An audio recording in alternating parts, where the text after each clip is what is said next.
기도하겠습니다. 은혜와 사랑이 풍성하신 하나님 아버지, 이 아침도 우리에게 새날을 허락하여 주시고 주님 앞에 나와 이 하루를 시작하게 하심에 감사를 드립니다. 하나님, 우리가 하나님의 은혜로 살아가고 있는 존재임을 기억하게 하여 주시고, 특별히 사순절을 보내는 기간 더욱더 주님의 은혜를 깊이 묵상하는 저희 모두가 되게 하여 주시옵소서. 하나님, 우리에게 들려오는 소식이 우리의 마음을 기쁘게 하기보다는 우리의 마음을 무겁게 하는 근심된 소식이 더 많이 있습니다. 하나님, 그러나 그 상황 가운데서도 우리의 마음을 주장하여 주시고 우리 가운데 평안을 허락하시며 우리에게 주신 그 평안을 다른 사람들에게 전할 수 있는 귀한 사명을 맡겨주심에 감사를 드립니다. 하나님, 우리가 무엇보다 중보함으로 기도함으로 우리가 이 평안을 전하는 자들 되게 하여 주시옵소서. 하나님, 산불로 인하여 많은 사람들이 어려움을 겪는 가운데 있습니다. 하나님, 저들을 긍휼히 여기시고 또 우리들 마음 가운데 저들을 위할 수 있는 사랑의 마음을 부으사 우리가 온정의 손길로 저들을 돕고 저들의 마음을 위로하여 저들이 희망을 얻고 다시금 삶을 이어갈 수 있는 그러한 삶이 이어질 수 있도록 하나님 함께하여 주시옵소서. 하나님, 사람의 힘으로 할 수 없음을 우리가 절실히 깨닫습니다. 오직 하나님의 은혜만을 구하며 하나님의 긍휼하심을 구하오니 하나님 친히 역사하여 주시고 하나님께서 간섭하여 주시옵소서. 하나님, 이 나라와 이 민족을 주님 손에 올려드립니다. 정말 혼란과 갈등이 가득한 전국 가운데에서 하나님의 공의와 진리가 바로 서는 이 나라 되게 하여 주시옵소서. 하나님, 국민들이 서로 나뉘어 서로를 향한 미움과 분열을 하는 것이 아니라 이해와 화합으로 하나 되게 하여 주시고 정말 우리가 하나님께서 허락하신 이 대한민국을 지키며 이 나라가 살기 좋은 나라로 하나님 보시기에 합당한 나라로 세워지게 하여 주시옵소서.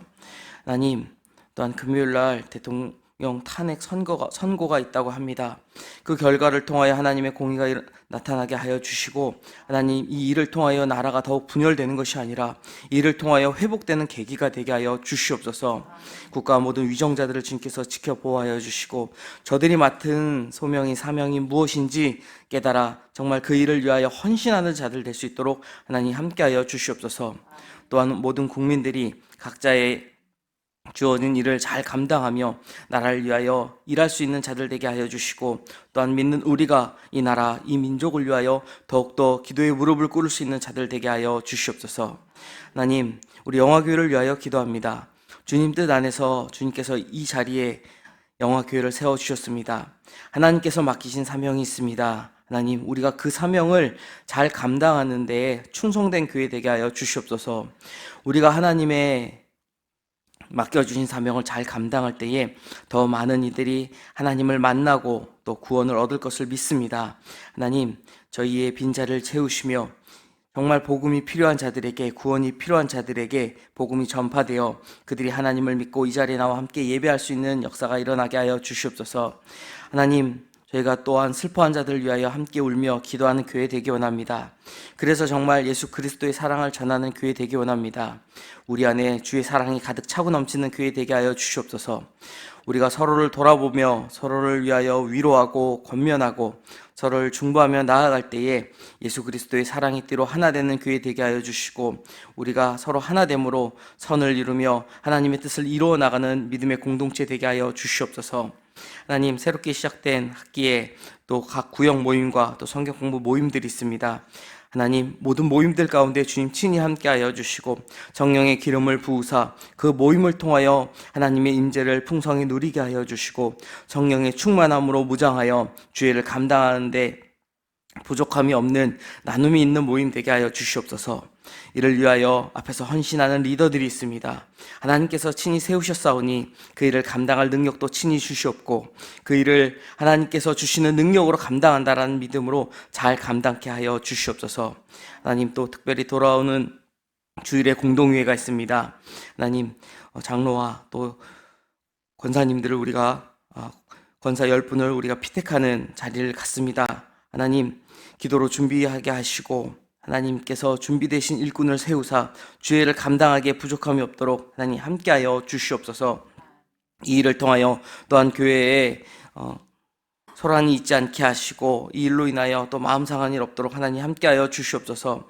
우리가 하나님께서 주시는 직분을 우리가 어떠한 권위가 아니라 정말 섬기라고 주시는 직분임을 알고 섬김의 자세로 더욱 낮아지는 주님을 닮아가는 자들 될 수 있도록 하나님 함께하여 주시옵소서. 하나님 또한 우리의 자녀들을 위하여 기도합니다. 하나님, 우리의 다음 세대를 이끌어갈 우리의 자녀들이 믿음 안에서 양육될 수 있도록 하나님 저들 가운데에 믿음을 심어주시고 그들이 예수 그리스도의 반석 위에 깊이 믿음의 뿌리를 내려 정말 하나님의 사람으로서 믿음의 사람으로서 자라게 하여 주시옵소서.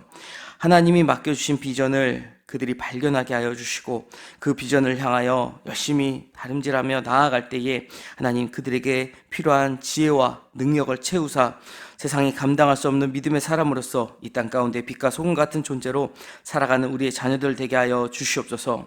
세상의 기준을 따르지 않게 하여 주시고 오직 하나님의 율례와 법도를 지키며 하나님을 사랑하며 주님과 동행하는 삶을 살아가는 우리 자녀들 되게 하여 주시옵소서. 하나님, 우리의 자녀들을 믿음으로 양육하는 교회 학교에 많은 교사들이 있습니다. 하나님, 그들의 헌신을 기억하여 주시고 그들의 본을 따라 우리 자녀들이 믿음을 얻을 수 있도록 우리 교사들 무엇보다 믿음에 바로 설 수 있도록 하나님 붙들어 주시고 귀한 교세의 직분을 감당함에 조금도 부족함이 없도록 하나님 늘 인도하여 주시옵소서. 주님, 세계 열방을 위하여 기도합니다. 전쟁과 재난 가운데 고통당하고 있는 많은 영혼들이 있습니다. 하나님, 저들이 다른 나라 또 남의 일이라고 우리가 생각하는 것이 아니라 정말 저들이 하나님의 한 형제 자매임을 기억하며 우리가 저들을 위하여도 중보를 쉬지 않게 하여 주시옵소서. 세계 각지에서 들려오는 전쟁의 소식 가운데에서도 주님의 평강이 임하게 하여 주시고 상처 입은 땅마다 회복과 치유의 은혜가 흘러넘치게 하여 주시옵소서.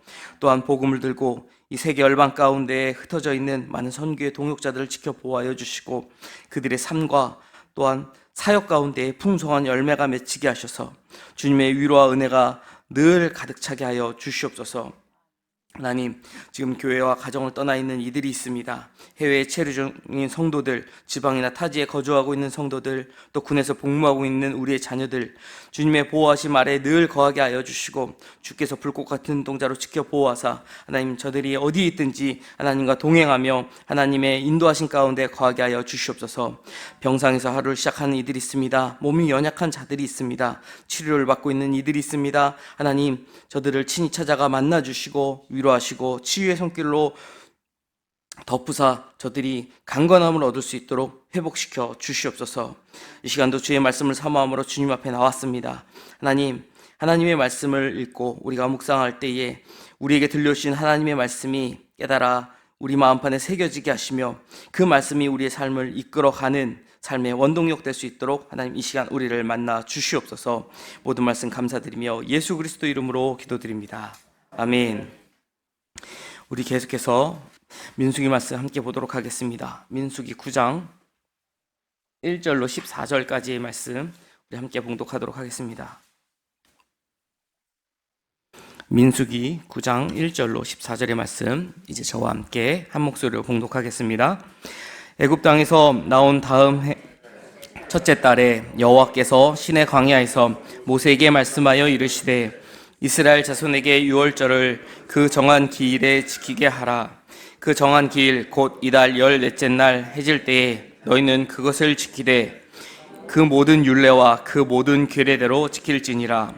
모세가 이스라엘 자손에게 명령하여 유월절을 지키라 하매 그들이 첫째 달 10째 해질 때에 시내 광야에서 유월절을 지켰으되 이스라엘 자손이 여호와께서 모세에게 명령하신 것을 다 따라 행하였더라.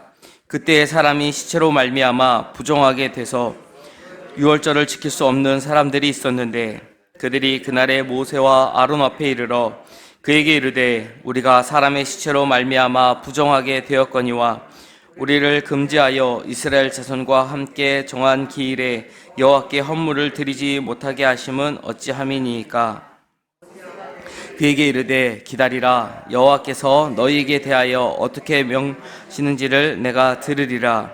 여호와께서 모세에게 말씀하여 이르시되 이스라엘 자손에게 말하여 이르라.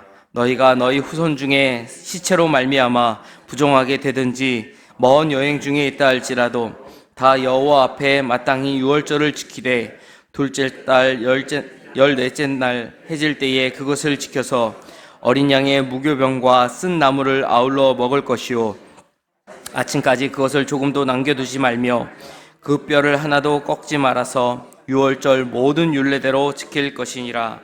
그러나 사람이 정결하기도 하고 여행 중에도 있지 아니하면서 유월절을 지키지 아니하는 자는 그 백성 중에서 끊어지리니 이런 사람은 그 정한 기일에 여호와께 헌물을 드리지 아니하였은즉 그의 죄를 담당할지며 만일 타국인이 너희 중에 거하여 여호와 앞에 유월절을 지키고자 하면 유월절 율례대로 그 규례를 따라서 행할지니 거류민에게나 본토인에게나 그 율례는 동일할 것이니라. 아멘.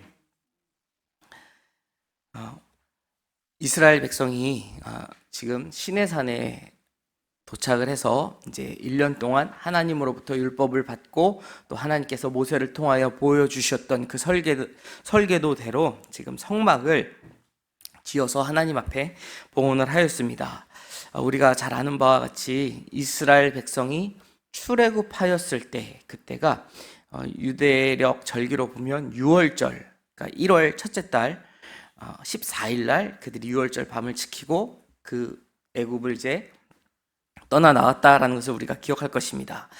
그리고 하나님께서는 이제 애굽에 10가지 재앙을 내리실 때에 그 마지막 재앙인 10번째 재앙, 처음 난 초태생을 모두 하나님께서 죽이시겠다 말씀하셨을 때에 그 6월절이 아니라 그날, 그 6월절 밤이 되겠죠.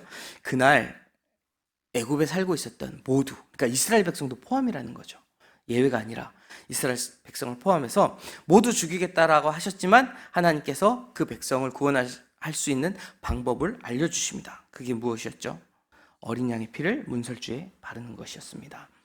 그것을 우리가 이제 기억하면서 6월절 패스오버라고 하죠. 넘어가다라는 뜻을 파사르라는 이제 히브리어로 같은 이제 영어의 의미와 비슷한 넘어가다라는 그런 의미로 우리가 그 절기를 만들어서 지키게 되는데, 우리가 성경에 보면은요 6월절이 있고 무교절이 있습니다. 약간 이제 혼동이 될 수 있는데 둘이 같은 건 아닙니다. 6월절은 유대력으로 1월 14일 하루를 의미하고요, 무교절은 15일부터 7일간입니다.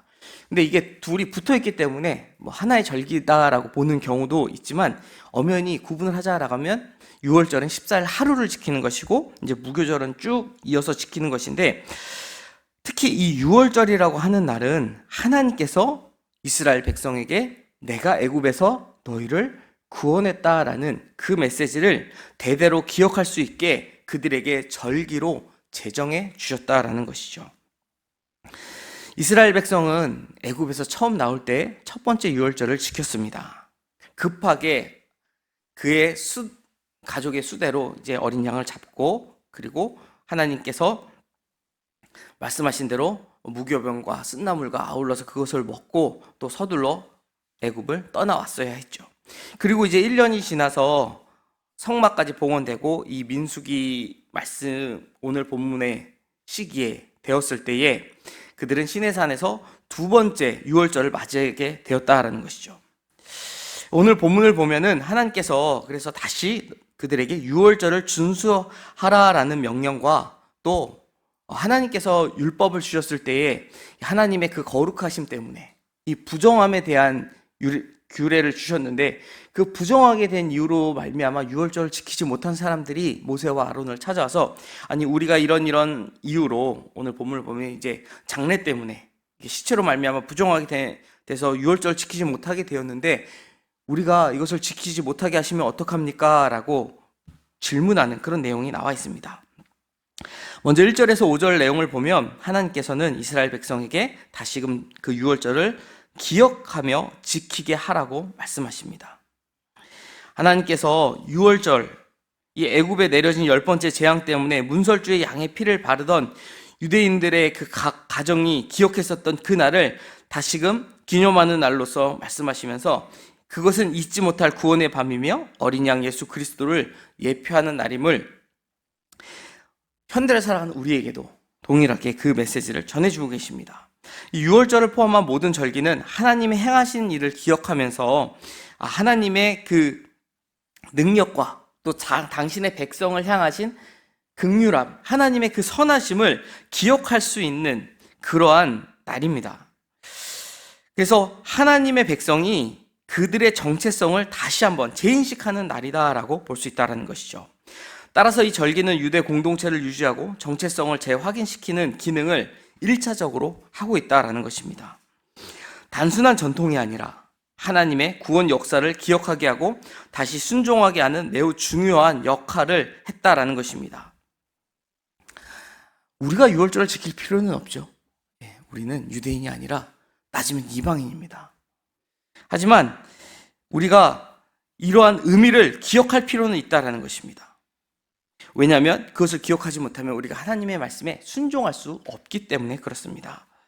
우리가 하나님과 그분의 행하신 일을 기억해야 하늘 백성다운 삶을 우리가 시작하며 또 유지할 수 있다라는 것. 그래서 우리가 우리에게 주신 하나님의 말씀을 늘 기억하며 그 말씀대로 행하기를 힘써야 할 것입니다. 그리고 6절부터 말씀을 보시면 여러 가지 사정으로 이제 유월절을 지킬 수 없는 사람들에 대한 규정이 소개되고 있습니다. 특히 시신에 접촉한 사람 또는 먼 여행 중에 있는 사람이 그 예로 나오고 있는데, 하나님께서는 이 특수한 상황에 처한 사람들을 위해서 기존 날짜보다 한 달 뒤, 한 달 늦은 둘째 달 14일을 유월절로 지키라고 말씀하십니다. 우리가 이것을 이제 히스기야 때 보면 성전을 다시 정결케 하고 나서 1월 14일이 지난 후라 유월절 지킬 수 없기 때문에 이제 작은 유월절로 지키는 것을 우리가 작은 유월절이다라는 표현을 쓰는 것을 또 볼 수가 있는데, 하나님께서는 지금 이 출애굽한 백성들에게 이미 그 1년 뒤인 그날 이런 규례를 정해 주셨다라는 것이죠. 이스라엘 백성이 모세와 아론에게 찾아와서 우리가 시체로 말미암아 부정하게 되었다고 해서 유월절 지키지 못하게 하시면 어쩌미니까 라는 질문을 했다라고 하는 것은요, 이미 그들은 이 유월절에 대한 내용을 아직 기억하고 잘 알고 있다는 것이죠. 불과 1년밖에 되지 않았으니까 더더욱 그들은 잘 기억할 것입니다. 근데 분명 하나님께서 이 유월절에 대한 규례를 주실 때 이것을 지키지 않는 자를 내가 이스라엘 너희 민족 중에서 끊어버리리라, 그러니까 너희를 거기서 제하여 버리리라 라고 무섭게 말씀하셨다는 거예요. 그러니 그들은 어떻게 해서든 그것을 지켜야 했기 때문에 나와서 그것을 구하였을 때에 하나님은 그에 대한 답변으로 한 달 뒤 2월 14일에 그것을 지키라라고 말씀하고 있다는 것이죠. 이 절기를 지키는 목적은 하나님을 기억하며 순종하는 태도입니다. 이러한 신앙 자세를 지금 현대를 살아가는 우리에게도 하나님은 동일하게 요구하신다라는 것이죠. 상황과 상관없이 하나님을 예배하고 우리가 하나님의 백성대로 살아가기를 원하신다라는 것입니다. 하나님께서는 우리에게 이 유월절의 말씀을 전해주시면서 하나님의 구원을, 그 은혜를 기억하라라고 지금 말씀하고 계신 것입니다.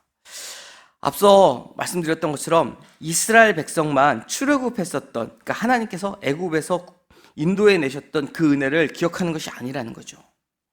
우리에게는 출애굽의 역사가 없습니다. 하지만 어찌 보면은 광복의 역사가 있고요. 또 우리 개개인에게 하나님께서 주셨던 그 은혜를 생각해 본다면 정말 이 출애굽과도 능히 비교할 수 있을 만큼 큰 은혜를 우리 개개인이 받았다라는 것입니다. 하나님은 그것을 기억하고 잊지 말라라고 말씀하신다라는 것이죠. 우리가 이스라엘 백성의 이 출애굽 여정 그리고 가나안 정착 여정을 보면은 그들이 그 광야길을 헤쳐나가야 했고, 또 가나안에 들어가서는 그 민족, 가나안 민족과 아주 오랜 기간 싸워야 하는 그 역사를 우리가 보게 됩니다. 이스라엘 백성 입장에서요, 이 광야를 헤쳐나온 것만 해도 참 큰 놀라운 기적이었을 것입니다.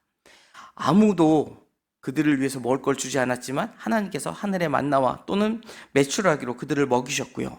또 나중에 후에 보면 그들의 그 광야의 여정을 한 38년이라는 시간을 지나온 여정을 회상할 때에 하나님께서 그들을 지키셔서 그들의 신이 헐지 않고 발이 부르트지 않게 그들을 지키시고 보호하셨다라는 것을 우리가 알 수 있습니다. 그렇게 광야의 여정을 잘 하나님과 동행하면서 나왔지만 여전히 그들은 불안 가운데 살아갈 수밖에 없는 그러한 떠돌이 인생이었습니다. 그리고 이제 드디어 눈앞에 하나님께서 약속하셨던 젖과 꿀이 흐르는 가나안 땅을 마주하게 되었는데, 그 땅이 정말 살기 좋은 땅이긴 하였지만 그 땅에 살고 있는 그 백성은 기골이 장대한 거인족과 같은 사람들이었다는 것이죠. 그들과 전쟁을 해야 된다라는 그 사실이 그들을 아마 위축되게 만들었을 것입니다. 죽음의 위기도 만날 것이었고, 또 그때마다 그들은 전쟁을 포기하고 싶은 유혹도 받았을 것입니다. 그 유혹을 피하고 승리하는 유일한 길이 있다면 그것은 바로 하나님의 구원을 기억하는 것뿐이 없었을 것입니다. 하나님께서 그들을 그 광야에서도 인도하셨던 것처럼 그 전쟁에서도 승리케 하실 것이다 라는 믿음이 없이는 그들은 그 가나안 땅을 단 한 발자국도 정복할 수 없기 때문에 그렇습니다. 우리는 하나님의 자녀로서 예수 그리스도를 닮아가는 영적 전쟁을 치르고 있는 사람들입니다. 죄와 욕심으로 얼룩진 우리 자아에서 벗어나서 거룩하신 그리스도의 인격과 또 사역을 닮아가는 그 성화의 과정은요, 길고도 치열한 전쟁의 연속이라는 것이죠. 하루하루 사탄은 우리를 무너뜨리기 위해서 우리의 마음을 흔들고 또 우리의 삶을 흔들려고 애를 씁니다. 우리가 이런 영적 전쟁에서 우리 자신을 부인하고 주님을 따르는 삶을 포기하지 않기 위해서는 우리에게 주셨던 그 은혜를 기억하며 나아가야 할 것입니다. 우리를 위하여 십자가에 달리신 우리의 어린 양 되셨던 예수 그리스도의 은혜를 기억하지 않으면 우리는 작은 풍파에도 흔들릴 수밖에 없다라는 것이죠. 자신의 생명까지 아낌없이 내어주셨던 예수 그리스도의 사랑이 우리를 일으키는 힘이 될 것입니다. 이스라엘 백성이 유월절을 지키고 가나안 정복에 나선 것처럼 예수님의 십자가 사랑을 기억함으로써 죄를 이길 새로운 힘을 얻는 저와 여러분이 되시기를 축원합니다. 또한 오늘 말씀을 보면은 아주 놀라운 하나님의 섭리가 이 말씀 가운데 기록되어 있습니다. 오늘 읽은 본문 이 후반부에 보시면 하나님께서는 이 유월절을 지키고자 할 때에 그곳에 거류민이나 혹은 이방인이라 할지라도 그 유월절에 참여하고자 하는 사람들은 하나님이 정하신 규례대로 참여할 수 있다라고 말씀하십니다. 즉 이방인에게도 이 구원의 기쁨을 함께 누릴 수 있는 그 문을 열어두셨다라는 것이죠. 어찌 보면 주님이 오시기 전부터 하나님은 이미 이스라엘 백성, 당신이 택하신 선민을 통하여 하나님을 알게 하시며 하나님을 믿게 할 수 있는 구원의 길을 열어놓으셨다라는 것이죠. 하나님은 처음부터 그렇게 우리에게 구원으로 초청하신 분이시다라는 것입니다. 하나님께서는 이 많은 사람들에게 이 구원의 기쁨이 전파되기를 원하셨습니다. 우리가 시편 40편을 보면 이 다윗의 시편 40편을 보면은요, 하나님을 찾는 사람은 모두 기뻐하며 즐거움을 얻으리라 라는 내용의 그 시를 만나게 됩니다. 다윗은 하나님의 크고 넓은 사랑을 깨달았고 그 내용을 시에 담았던 것이죠. 참 놀랍지 않습니까? 그 구약의 그 선민 사상이 가득한 시대를 살았던 다윗이지만 하나님의 그 놀라운 사랑과 은혜를 깨닫고 경험하고 이런 멋진 시를 지었다라는 것입니다. 이런 내용이 바로 오늘 이 말씀에 잘 녹아져 있다라는 것이죠. 이스라엘 백성뿐만 아니라 또 그들이 혹 부정하게 되어서 정해진 그 1월의 유월절을 지킬 수 없을 때 다시금 하나님 앞에 유월절을 지킬 수 있는 두 번째 기회를 주시고, 또한 이방인이라 할지라도 누구든지 하나님의 구원을 사모한 사람들이 있다면 그 모든 사람을 위해 그 문을 열어놓으셨다라는 것입니다. 하나님은 우리만 구원하시는 것이 아니라 우리를 먼저 구원하셨다라는 것을 우리는 이 말씀을 통해 깨달아야 할 것입니다. 우리에게 먼저 복음을 맡겨주셨고 이 복음을 다른 사람들에게 전하게 그 사명을, 그 소명을 주셨다라는 것입니다. 예수님은 유대인들이 부정한 존재라고 여겨서 그 만나기조차, 상종하기조차 싫어했었던 그 사마리아 지역까지 들어가셔서 또 그 가운데 멸시받던 한 여인을 구원하셨다라는 것을 우리가 요한복음 4장에서 이미 본 바 있습니다. 우리도 사람들에게 다가가서 이렇게 복음을 나눌 수 있는 것, 이것이 바로 예수 그리스도를 믿고 있는 그리스도인의 본분이자 오늘 본문에 나타난 유월절의 정신이라고 할 수 있을 것입니다. 이스라엘 백성이 광야에서 두 번째 유월절을 지키게 되었습니다. 그 유월절 절기는 이스라엘 백성에게 하나님의 구원의 은혜를 다시금 상기시켰습니다.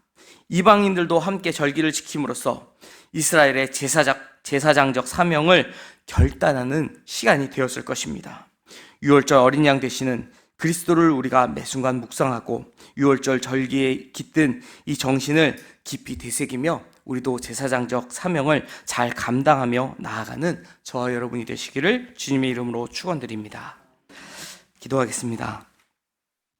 하나님 아버지, 하나님께서는 우리에게 베풀어 주신 그 은혜를 기억하라 말씀하셨습니다. 이스라엘 백성에게 유월절을 기억하여 지키게 하라 하셨던 것처럼 우리도 우리에게 주신 하나님의 은혜를 기억하며 하나님께서 우리에게 명령하신 그 명령을 지키며 살아가는 주의 권속들 되게 하여 주시옵소서. 특별히 이 유월절 귀한 이 정신을 우리가 기억하면서 우리가 사순절을 보내며 유월절 어린 양 되시는 예수 그리스도를 묵상하며 그 예수 그리스도의 복음을 전하기에 힘쓰는 주의 자녀 될 수 있도록 오늘 하루도 우리를 지켜보아여 주시옵소서. 감사드리며 예수 그리스도 이름으로 기도드립니다. 아멘.